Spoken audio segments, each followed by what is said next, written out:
Bonsoir et bienvenue à tous dans le 207e numéro.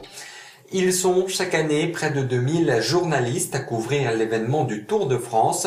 L'exercice leur demande d'ailleurs des mois de préparation. Les valises, les caméras et les micros à la main, les voilà prêts pour 7500 km d'aventure. Les coulisses du Tour, c'est un reportage exclusif proposé par la rédaction, signé Franck Payanave. C'est 6 mois de travail.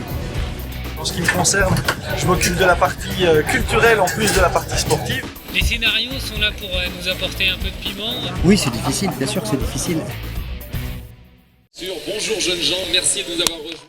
Chaque année, vous êtes plus de 2 milliards d'auditeurs et de téléspectateurs dans le monde à suivre cet événement.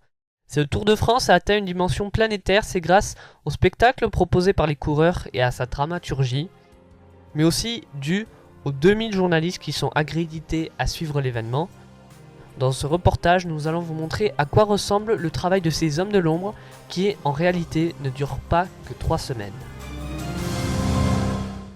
De BFM TV à la RTBF en passant par France Télévisions, les médias mondiaux sont, cette année encore, présents pour couvrir l'événement.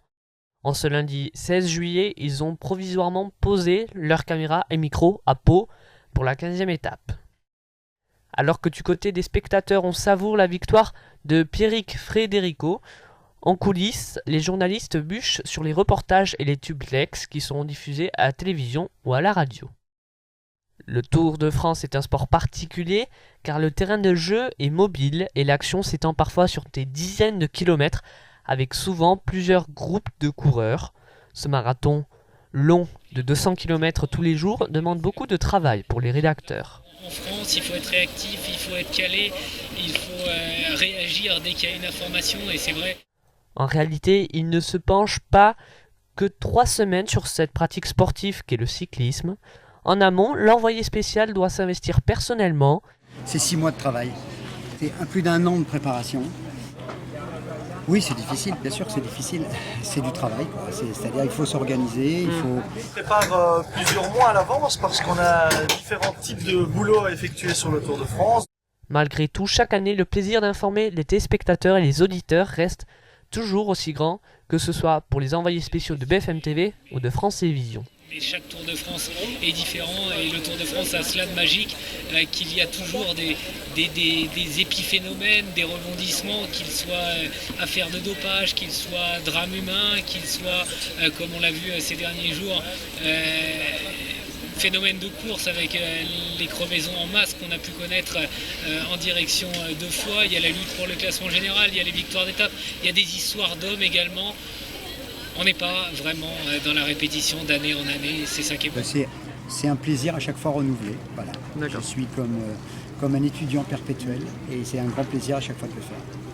Allez messieurs, vous pouvez nous le dire, mais il y a pire comme métier. Mais il y a pire routine que de préparer un Tour de France, il y a aller à l'usine tous les matins et c'est ce qu'on se dit. Malgré l'insoutenable, ces hommes de l'ombre ont le privilège pendant 3 semaines de voir le Tour de France de très près. Ils sont donc incollables au jeu des pronostics. Alors, qui va gagner l'édition 2012 ? Je ne prendrai pas beaucoup de risques et je ne surprendrai personne en citant Bradley Wiggins parce que son principal adversaire, il a l'air d'être dans sa propre équipe, c'est Christopher Froome qui est pour l'instant son dauphin. Apparemment, il y a un pacte qui a été signé au sein de l'équipe Sky qui domine ce tour. Cette année, c'est tout pour Wiggins. Peut-être que l'an prochain, si Froome est encore là, ce sera à lui de jouer sa carte. Mais a priori, sur ce qu'a montré l'équipe Sky et sur ce qu'a montré plus particulièrement Bradley Wiggins, on voit mal comment ce 99e Tour de France, plutôt taillé pour les rouleurs, échapperait à Bradley Wiggins qui n'a montré aucune défaillance ou presque, excepté peut-être dans la tousse-fuir l'autre jour. Attention au rebondissement peut-être dans les 2 dernières étapes pyrénéennes en haute montagne. Est-ce que l'envoyé spécial de BFM TV a eu raison de pronostiquer Wiggins vainqueur ? Il vous donne lui-même la réponse ce soir dans les différentes éditions de la première chaîne d'info de France. Le Tour de France 2012 s'est terminé ce soir. Nos journalistes vont pouvoir maintenant se reposer. Ils vous donnent rendez-vous en 2013 pour la 100e édition. Ça fait un travail, ça fait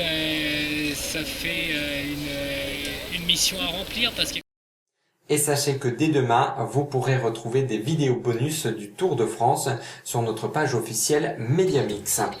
C'est la fin de ce numéro. Merci à vous de l'avoir suivi. On se retrouve la semaine prochaine.